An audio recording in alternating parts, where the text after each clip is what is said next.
They say every big change begins with something small. A word, a choice, or, in my case, a bet. This wasn't supposed to be my win. This was supposed to be a joke. A playful Thursday game that would end with laughter and takeout dinner. But it became something else entirely. "You'd make such a pretty girl, Lucas, with those cheekbones, that jawline. I could make you look cuter than half my client list." I'd laugh it off. Every time. "Sure, Chloe, whatever you say." But instead, this became my becoming. My truth. I didn't know it then, but that Thursday morning would blur every line I thought defined me.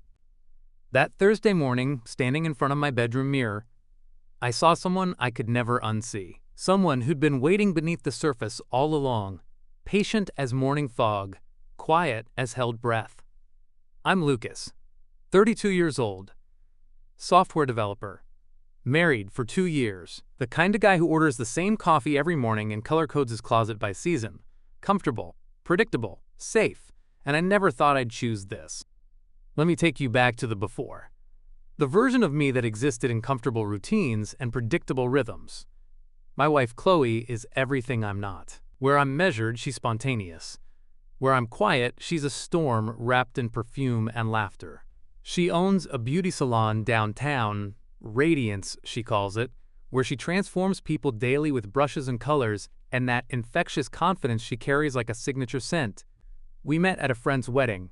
I was the groomsman who forgot his cufflinks. She was the guest who offered to fix my collar and somehow ended up fixing everything else about that awkward evening.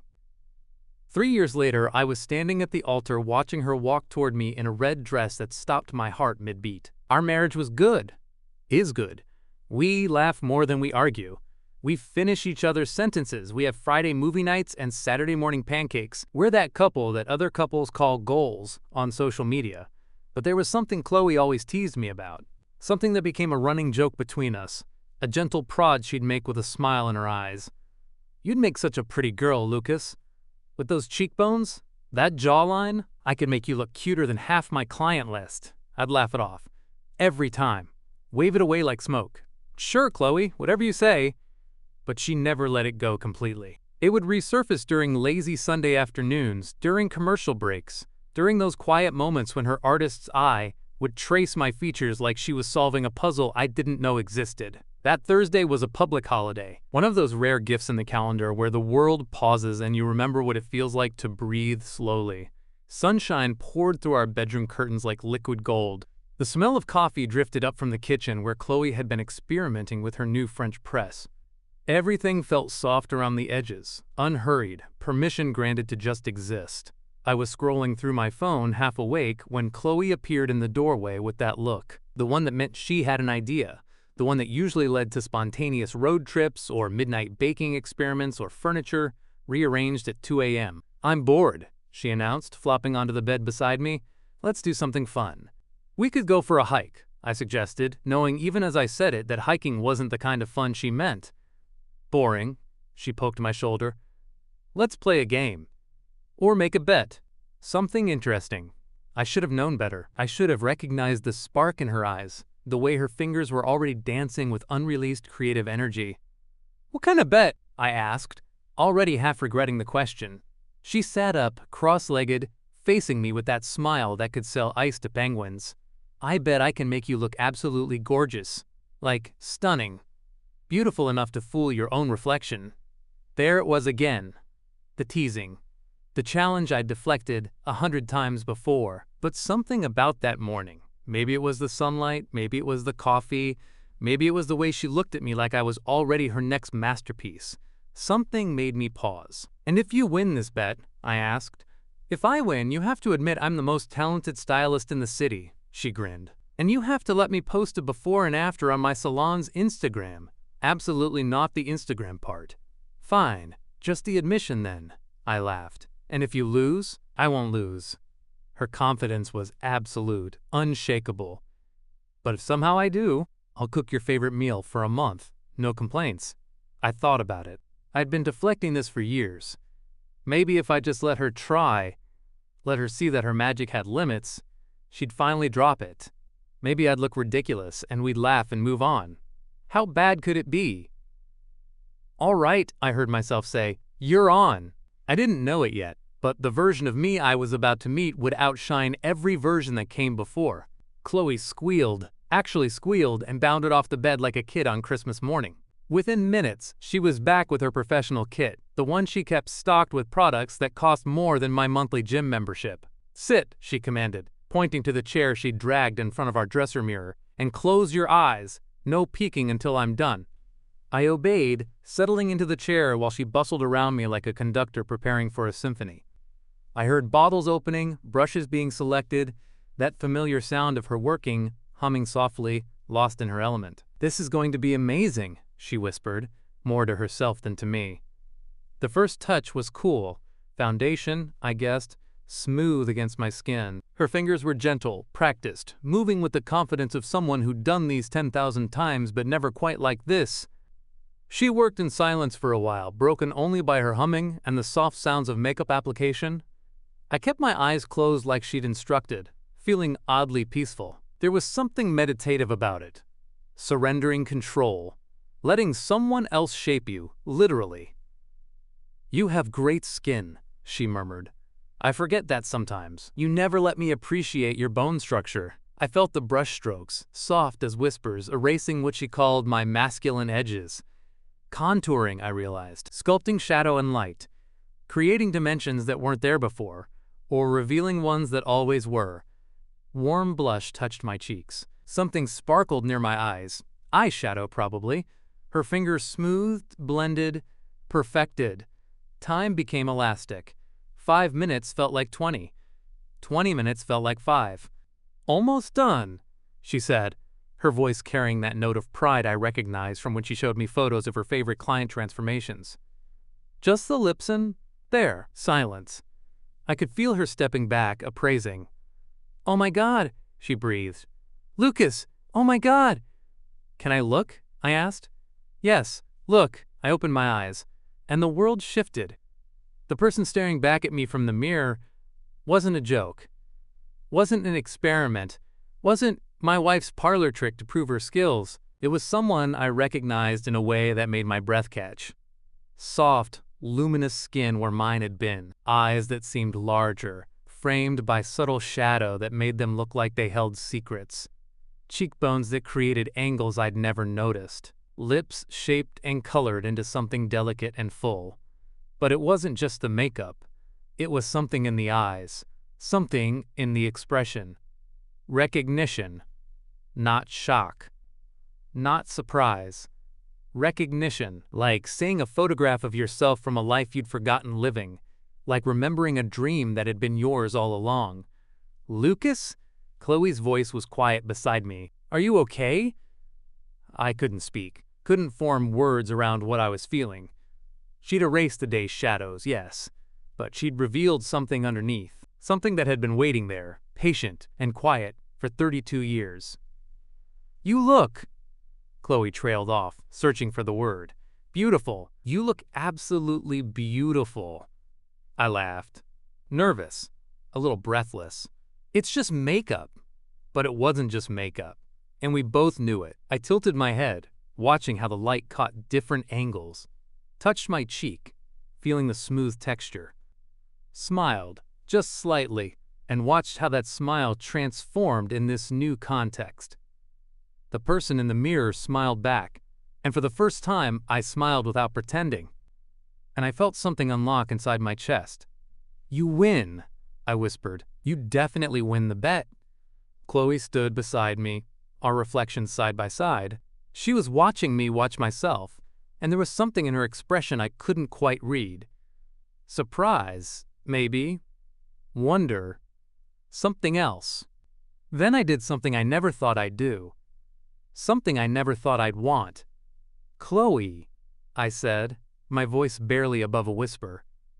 Can I try something?" "Of course. Anything." I hesitated. The words felt huge in my mouth, heavy with implications I wasn't ready to examine. "The red dress. The one you wore on our first date. Can I try it on?" Silence stretched between us. Not uncomfortable, just loaded. She blinked. Once. Twice. Then a slow smile spread across her face. Why not? You already look halfway there. My heart was hammering as she disappeared into the closet. This was insane. This was a step too far. She emerged holding the dress, and memory crashed over me like a wave. Red, fit and flare silhouette. Fitted bodice that cinched at the waist before flowing into a flared skirt. Cap sleeves with delicate shoulder bows. The dress that had stopped my heart at that wedding 3 years ago. Here, she said softly, handing it to me. I took it. The fabric was softer than I remembered, lighter. I'd held this dress before, helped her hang it up, moved it aside in the closet, but I'd never really felt it. Do you want privacy? She asked. I shook my head. Somehow that felt more vulnerable than the dress itself. I stood, awkward in my own skin suddenly, and began to undress. T-shirt, jeans. Standing there in my boxers, feeling more exposed than I'd ever felt in my life, my hands trembled. Not from fear, but from a strange electric calm. Like every motion already knew its meaning. Then I lifted the dress over my head. It slid down like water, like it had been waiting for this moment too. The bodice fitted against my chest. The waist cinched in ways that created shape where I'd always been straight lines. The skirt flared at my hips, falling just above my knees with a gentle bounce. The shoulder bows sat perfectly on my shoulders. I looked in the mirror again, and the person looking back was complete. Not a man in a dress, not a costume, not a joke, just complete. Oh, Lucas, Chloe breathed behind me. I turned slowly, feeling how the fabric moved with me, how it caught air and swirled slightly, how the weight of it felt different than pants, than jeans, than everything I'd ever worn. Every step felt borrowed, like I was trying on someone else's life, someone else's body, someone else's truth. But strangely, impossibly, it fit. I walked across the room, turned, walked back. The dress moved like it understood me, like it had been tailored for this exact body, this exact moment, this exact revelation. Chloe was silent, watching. Her hand covered her mouth, but her eyes were bright. Not with laughter, with something deeper. Wonder, maybe, recognition of her own. How do you feel? She asked finally. I searched for the word. Happy felt too small. Scared felt too dark. Confused felt too uncertain. Right, I said finally. I feel right. And that's when I knew. This wasn't a bet I'd lost. This wasn't a game we were playing. This wasn't Thursday morning fun that would end with laughter and forgetting. This was a door I'd opened. And I couldn't close it again. Didn't want to close it again. We spent the afternoon in strange silence. Not uncomfortable, but weighted with things unsaid. Chloe suggested I wash off the makeup before dinner. I said I would. But I didn't. Not right away. I found myself returning to the mirror. Again. And again. Each time, that same recognition. That same sense of rightness that I couldn't explain and wasn't sure I wanted to. The dress hung back in the closet, but I could still feel it. The memory of fabric, of movement, of being someone else, or being more myself. I wasn't sure which. That night, lying in bed beside Chloe, I finally spoke the truth that had been building all day. I don't want to wipe it off, I whispered into the darkness. She shifted beside me, found my hand, squeezed. Then don't, she said simply. Silence. Then she slept off. And in that moment, I understood something profound. That bet wasn't supposed to be about winning. It was supposed to be about revealing. About permission, about creating space for truth. Chloe had won the bet, but I'd won something bigger. I'd won myself. They say every marriage reveals new layers. That's what makes them living, breathing things that grow and shift and surprise you. Ours just happened to reveal the most hidden layer. Mine. It's been 3 months since that Thursday. 3 months of exploration, of questions, of discoveries. 3 months of Chloe teaching me about makeup, about clothing, about moving through the world in ways I never imagined. 3 months of becoming. I still work in software development. I still order the same coffee. I still color code my closet, though now that closet holds more colors than it used to. Some days I'm Lucas. Some days I'm someone softer, someone different. Some days I'm somewhere in between. The mirror doesn't lie anymore, doesn't hide. doesn't show me someone incomplete. It shows me truth, in whatever form that takes. But it became my becoming, and I wouldn't trade that for anything. Thank you for watching this story to the end, for sitting with me through this discovery, this revelation, this becoming. If you've ever looked in the mirror and seen someone you never expected, welcome home. You're not alone in this becoming. Subscribe to the Gender Diary for more stories of courage, discovery, and love. Drop a comment below. Have you ever discovered a version of yourself you never expected? Have you ever won a bet you weren't supposed to win? I'd love to hear your story. Until next time, stay true, stay brave, stay becoming. The end. The Gender Diary exists to light that path with shared stories. Whether you found connection in this narrative, you're on your own journey of gender exploration, or you're here seeking understanding, your subscription fuels our mission. Every subscriber empowers us to keep illuminating these authentic experiences for our community. Kindly drop a comment below. Your voice adds to the tapestry of experiences that makes this space meaningful. Until our next story unfolds.